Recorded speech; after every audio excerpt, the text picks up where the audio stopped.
Assalamualaikum warahmatullahi wabarakatuh. Di sini saya akan menjelaskan tentang transaksi valuta asing. Sebelumnya, saya ingin memperkenalkan diri.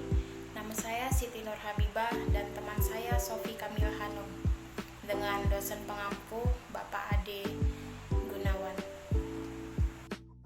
Yang pertama, saya akan menjelaskan tentang definisi transaksi falas ini. Transaksi falas merupakan mekanisme penukaran sejumlah nilai mata uang tertentu dengan mata uang negara lain.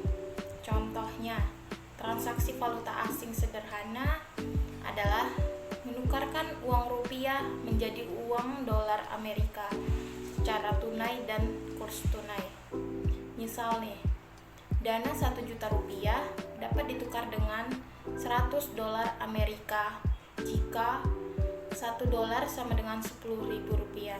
Di sini sudah dapat dinyatakan bahwa sudah terjadi transaksi valuta asing. Setelah dari definisi, kita akan menjelaskan tujuan dari transaksi valuta asing.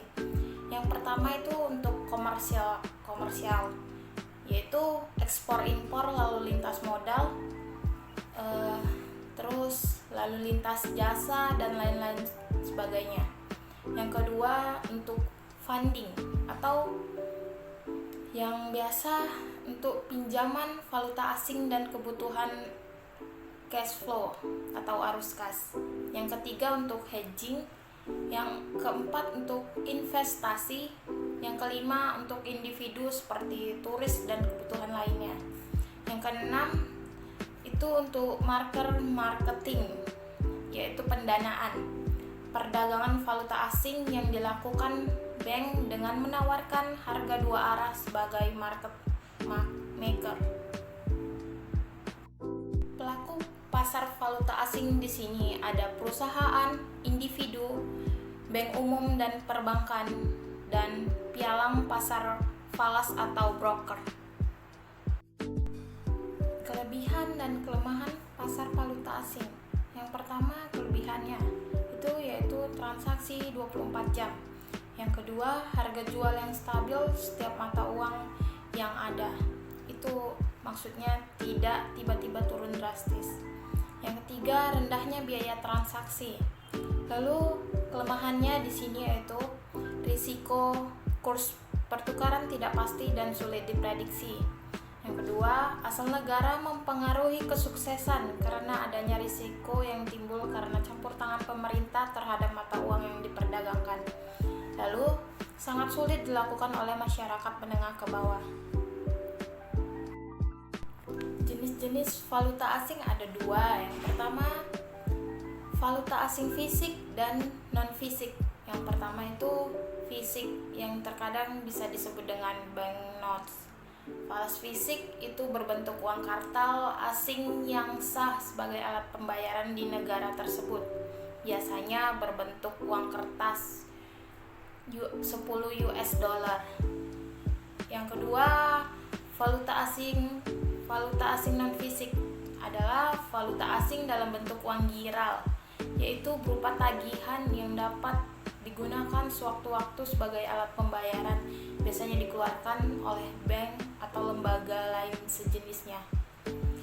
Salah satu jenis valuta asing non-fisik adalah traveler's check. Jenis valuta asing tersebut merupakan alat pembayaran bagi mereka yang berpergian. Traveler's check tersebut dapat dicairkan menjadi uang kartal pada pihak yang ditunjuk. Selain itu, juga dapat berupa saldo valuta asing pada bank devisa suatu negara dan wesel luar negeri. Tadi kita sudah menjelaskan tentang pasar valuta asing dan sekarang dilanjutkan dengan transaksi valuta asing tersebut.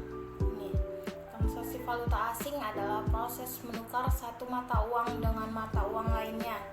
Penukaran persediaan dan permintaan tersebut menciptakan peluang untuk investasi dan keuntungan, tetapi juga disertai dengan resiko.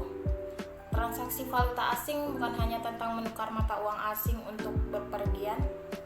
Dalam pasar finansial, transaksi ini juga bisa menjadi cara individu atau perusahaan untuk berinvestasi, melindungi nilai, dan menghasilkan keuntungan. Karena kebanyakan investor memperdagangkan valuta asing untuk menghasilkan keuntungan. Jumlah mata uang yang diperdagangkan setiap hari dapat menjadi cukup besar. Ada 3 jenis-jenis transaksi valuta asing. Yang pertama, transaksi spot. Yang kedua, transaksi forward. Yang ketiga, transaksi swap. Yang pertama ada transaksi spot, yaitu transaksi jual beli antara valuta asing terhadap rupiah dengan penyerahan dana dilakukan 2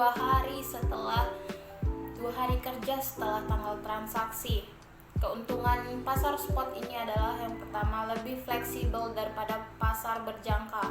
Maksudnya proses jual beli ini berlangsung dengan segera. Saat pembeli dan penjual sudah mencapai kesepakatan, proses transaksi dapat berlangsung dalam waktu singkat.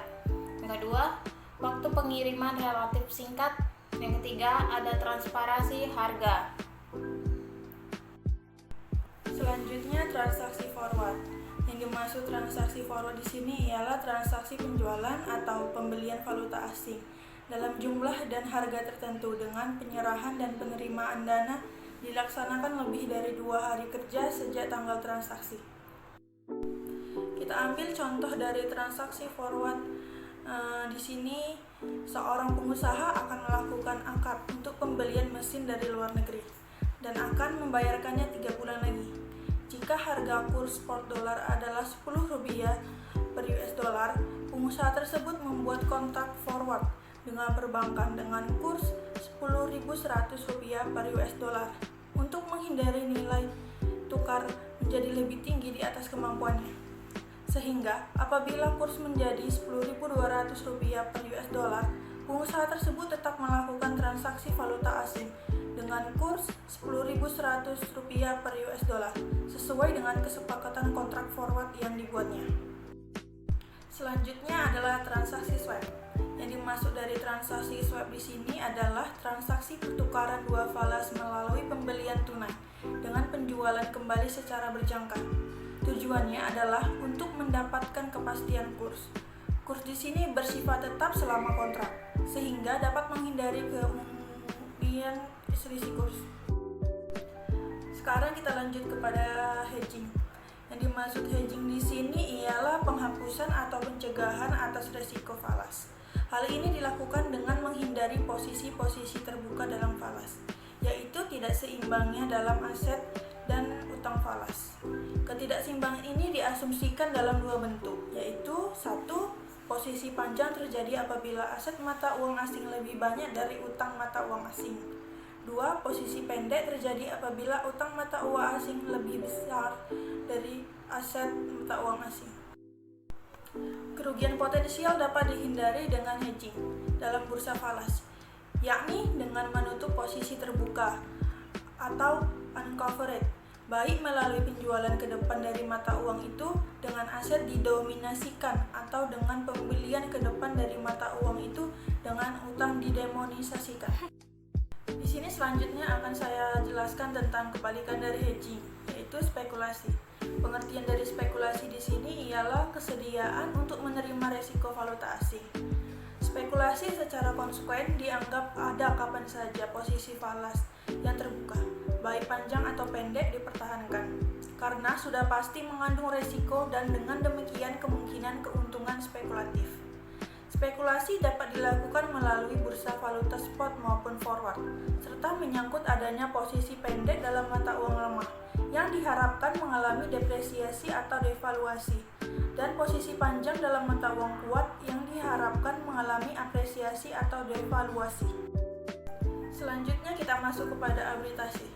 Arbitrase adalah pembelian pada waktu harga rendah dan menjual pada waktu harga tinggi. Dengan situasi pasar yang tidak stabil dalam jangka pendek, maka terdapat kemungkinan untuk mendapatkan keuntungan dari arbitrase. Asumsi yang sering dipakai dalam jangka pendek terjadi keadaan tidak seimbang sehingga dapat terjadi arbitrase, tetapi secara bertahap akan menuju ke titik keseimbangan kurs. Sekian penjelasan dari kami, lebih kurangnya mohon maaf. Wassalamualaikum warahmatullahi wabarakatuh.